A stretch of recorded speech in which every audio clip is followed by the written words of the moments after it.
Hi, this is Karey Brown with Real Estate 101, and I am here today with Kris Reid. Kris is actually in Vietnam, and he is the mastermind behind Icons of Real Estate.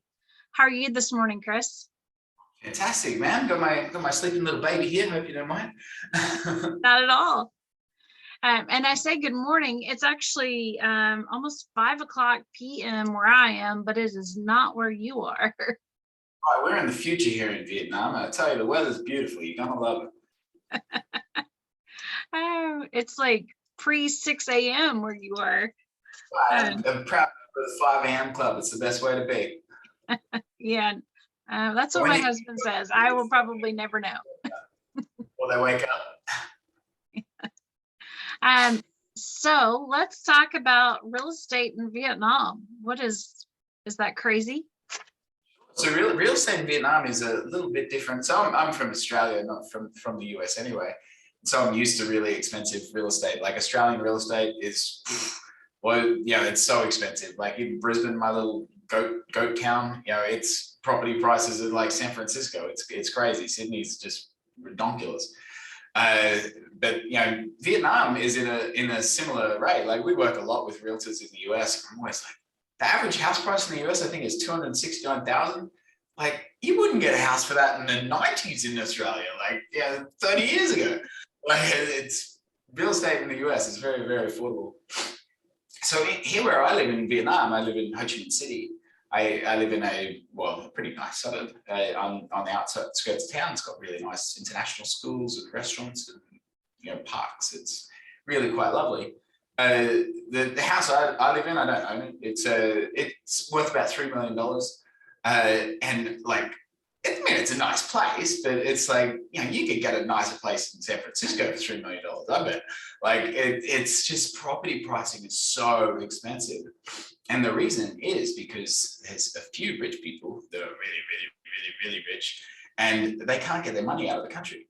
Like when you make Vietnamese dong, not too many people want Vietnamese dong overseas. Like the beauty with the US dollar, right, is people want US dollars, so you can move US dollars quite easily around the world. It's fungible, where they have currency caps in Vietnam, so it's very hard to get money out of the country. So if you're some very rich government official or whoever you are, you have money and you can't get out of the country, and so you can buy real estate, and it's a crappy return. Like you can buy an apartment for $1 million, and your rent on it's going to be like $600 a month. It's like, so what a crappy return that is. When interest rates hit, you just put your money in the bank and you get 8%. So just put it in there, it's safe, and you get 8% a year. Oh, wow. That is kind of crazy. So it is really crazy. Great place to rent, great place to buy. How many square foot is the property that you're living in? Oh, I don't know. It's 3 stories. It's 4 bedrooms, 4 bathrooms. Like I don't know. I'm never good at square foot, but it's massive. So like 3,000 square feet, 14,000 square feet. Something like that. Yeah, I'll have to get back to you on that, but it's bloody big. Yeah, and we work in metric system anyway, so it would be square meters. Yeah, so I'd have to do a conversion anyway. Okay. Oh, that's wild. So here, I mean, you get roughly 3,000 square feet for, well, it used to be a lot cheaper, but I would say 350, unless you're buying existing, and then you can probably get it for 225, 250. Yeah. Whenever I first got into real estate, you could get that for 130. We actually bought our house right around 3,000 square feet. And we got it for 120,000. And we added 1,000 square feet, and we live on 23 acres, and we could probably get $500,000. So yeah, that was 20 years ago when we bought it, but the real estate blows my mind. I guess you guys got a lot of land. I think we've got a lot of land in Australia. It shouldn't be so expensive. Yeah, it's I actually love the series that I've been doing where I interview agents from around the world because I learned so much. It's crazy the differences. Um, just, I mean, like Hawaii, for instance, you're buying a property for probably $2 million, but you don't actually buy the land. So you get the house, but you're technically leasing the land. Well, that's kind of everywhere, right? You don't pay, you pay your taxes on the land and see who really owns it. Here, the land conveys with the house. So I believe isn't that the word real estate? It comes from the French, which is like real for realty, royalty, and it's their estate. They own the land.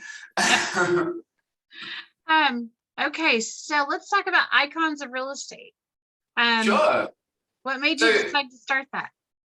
So you might have can tell from my lack of industry knowledge that I'm not a realtor myself. I'm a software engineer. So I used to work in finance. I worked in London, which was pretty cool, up until the global financial crisis came along and took my job away. And 2008, I'm going, what the hell am I going to do with my life? And so I went traveling around the world, ended up in Vietnam, met a beautiful woman, fell in love, made some babies, and started working online. I started building some websites. Most websites absolutely suck and they generate no business. I worked out what's called SEO, search engine optimization, how to get traffic from Google. I went, wow, this is pretty fun. And I was never a businessman. As a software geek, I just enjoyed building websites and tinkering around with the internet. And business people that I follow, they'd always say, riches are in the niches, even though it should be pronounced niches. And I thought, well, yeah, that's great, but I rank websites. I can rank any website. It doesn't matter if they sell fancy dog coats, they're a lawyer or a realtor. It's the same process. I can do it. And I could never pick a niche. And it was, man, I wish I could go back and slap myself, years ago and go, dude, get into real estate. So eventually someone introduced me to a guy called Reid, who's also Australian and has his own podcast about multifamily syndication. And I was on that and it introduced me to real estate. And I went, wow, this is amazing. You guys make so much money. And the competition is nothing. It's dirt. No one knows what they're doing. This is crazy. And so then we did a real estate summit, which had heaps of, we had heaps of the world's best speakers of all around real estate, from, everything from commercial to residential. And that really cemented us in real estate. And we're like, wow, this is such a good game. And then we started learning more about EXP. We started working with a woman called Karey, who is phenomenal. She's one of EXP's top producers. First year she was with us, she did $58 million. The next year, I think she did $153 million.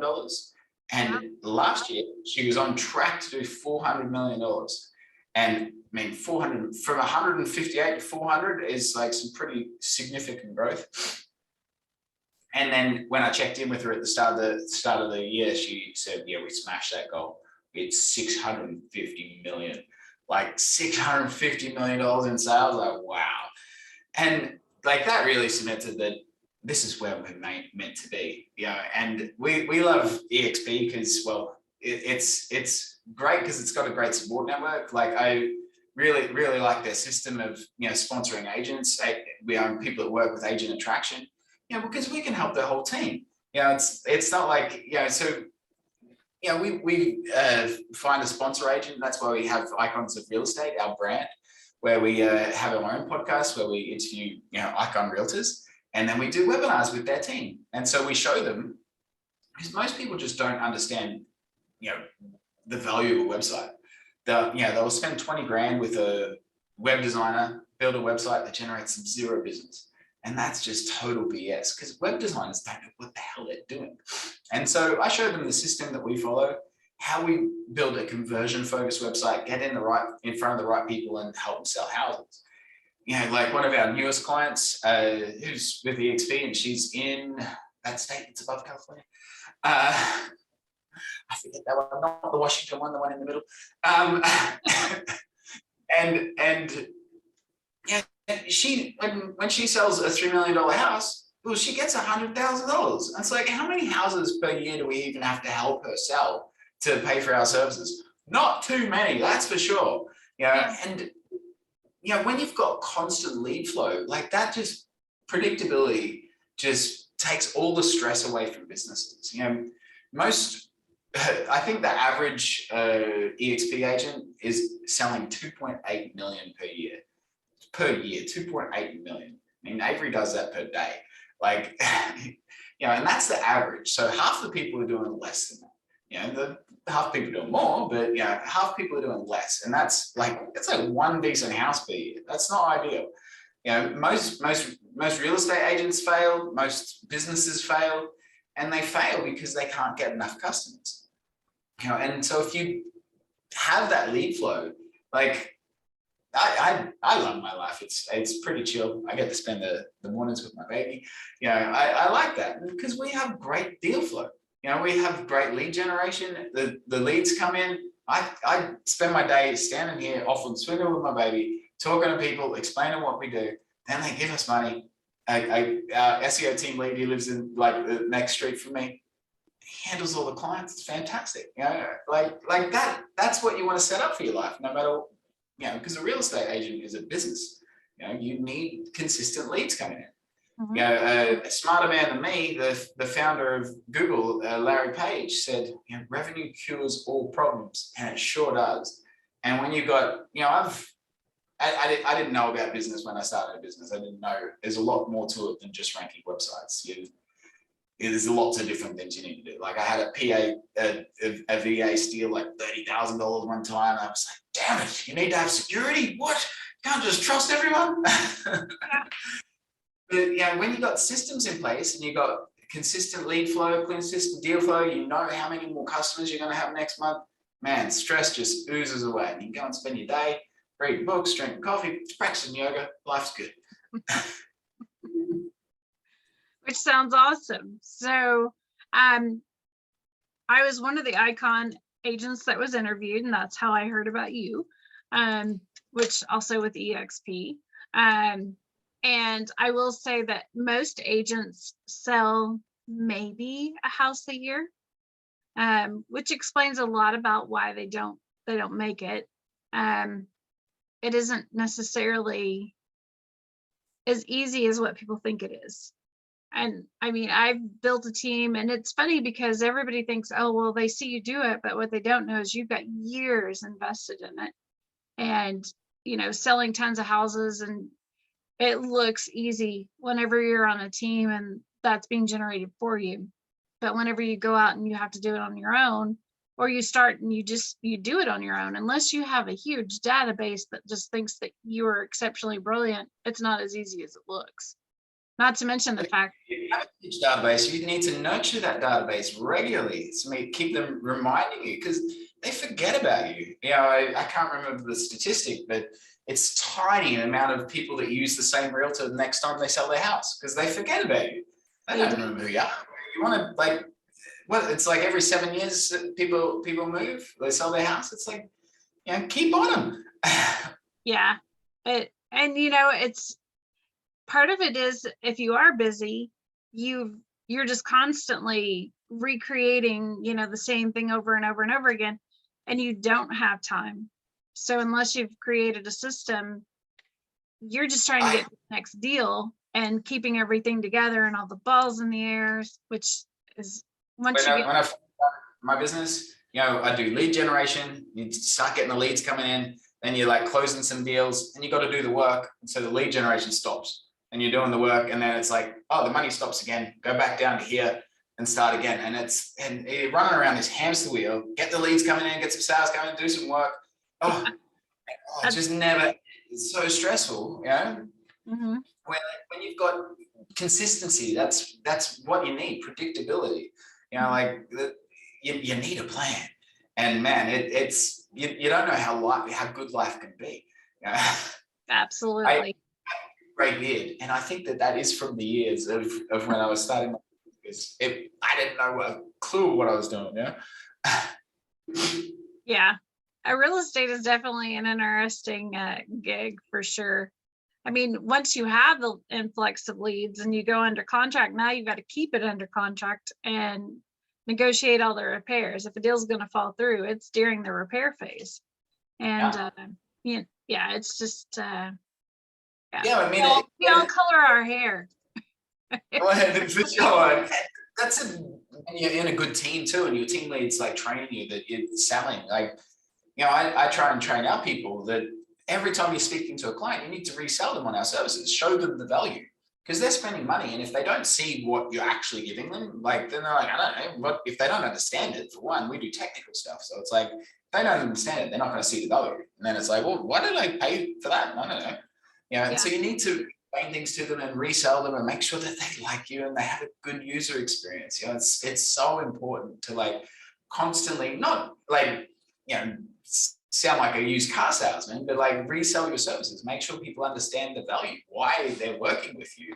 And you can even do that through email campaigns. Like we have, regular updates that go out. Often, customers will send us videos of work we did. In fact, a realtor from Newnham GA sent one yesterday.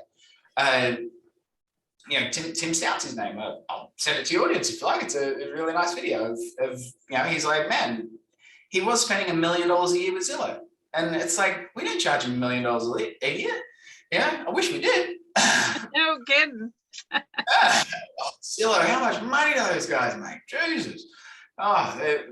Like if you invest in your own website, you don't have to keep investing and making someone like Zillow richer and stronger and bigger. But or when find out one day that they're going to be your competition. Yeah. I think, well, they already are your competition. They are. I mean, if you homes for sale near me or homes for sale, whatever city in America, Zillow is in the top 10, if not the #1 position. It's like they get so much traffic. Fortunately, we've left our area alone for now. So yeah. I probably shouldn't say where I'm from. They're probably listening and they're coming. Yeah, right. But when we get a nice video like that from a client, we'll send it out to our list. Send it out to new leads that aren't working with us yet, but even send it out to our existing customers, because it reminds them too, right? They see that if they're a new customer, it resells them. Because people can have buyer remorse. You buy a candy bar at the checkout, and you're like, oh man, what did I buy this for? Where you need people to like reassure you, hey, it's going to be okay. Because especially with something like SEO, it's an investment. You don't get instant gratification. It's going to be months down the line where you're going to see that deal flow come through. Mm-hmm. So you need to reassure people, hey, you made the right decisions. Stay the course. And in fact, let me tell you a story on that man, sometimes it breaks my heart. Like we do have a client that sells fancy dog coats. Like we have clients that do all sorts of stuff. We are mainly in real estate, but they sell all sorts of stuff. And these guys sell so many dog carriers that the manufacturer of these dog carriers said, who the hell does your SEO? Because you sell more of our dog carriers than we do. And they contacted us and they said, can we work with you? I'm like, sure, why not? Give me some money. And off we did. And they're only a small company. And we got them. It was right at the start of when COVID happened. And so travel went right down. And so people are buying less dog carriers for one. But we started ranking their website, and the term pet carrier has something like 50,000 searches a month. It's massive. And we got them to page 2 of Google, and she kind of ran out of money, and she's like, oh, I'm going to quit. And like, if you quit now, then all the work we did is for nothing, because no one goes to page 2 of Google. So you're not getting any traffic. You're not getting any return on your investment. You work that little bit harder, push it onto page 1. There's 50,000 people that can come to your website every single month. I mean, Jesus, just a fraction of those turn into customers, and man, it's going right. And, it was one of those sad stories. We couldn't hold her. And like, she didn't have enough legs to go through. And it's so sad. Like, it's got no return on investment. And now still her client that is our client sells more of her dog carriers than anyone else. Yeah, it's sad. And, I think a lot of people don't realize what it takes to get to that. It's A pretty really good book by Simon Sinek is called The Infinite Game. And I like it that it talks about, don't think of business for this quarter or next quarter or next year. It's an infinite game. It goes on forever. And when you stop thinking about that, like, because we even put arbitrary goals, like, I told you we did a real estate summit. That was really stressful because we had a deadline. Everything needed to be live for this event. It was like, whoa, it's not great. When we like every month we have every quarter we have our quarterly goals, but they're kind of arbitrary goals. If we miss them or overshoot them, it's okay. It just shows you're on track. There's no one's going to die if you don't hit those goals. And so that and there's always next quarter and the quarter after. And when you think about that, it removes the stress for one, but also that you're planning for the future. Like, what's things like in 10 years? I think it was Bill Gates that was people overestimate what they can do in a quarter and underestimate what they can do in 10 years. Listen to the smart people. right. Absolutely. So what would be a tip that you would give to real estate agents or any business as far as ranking on Google?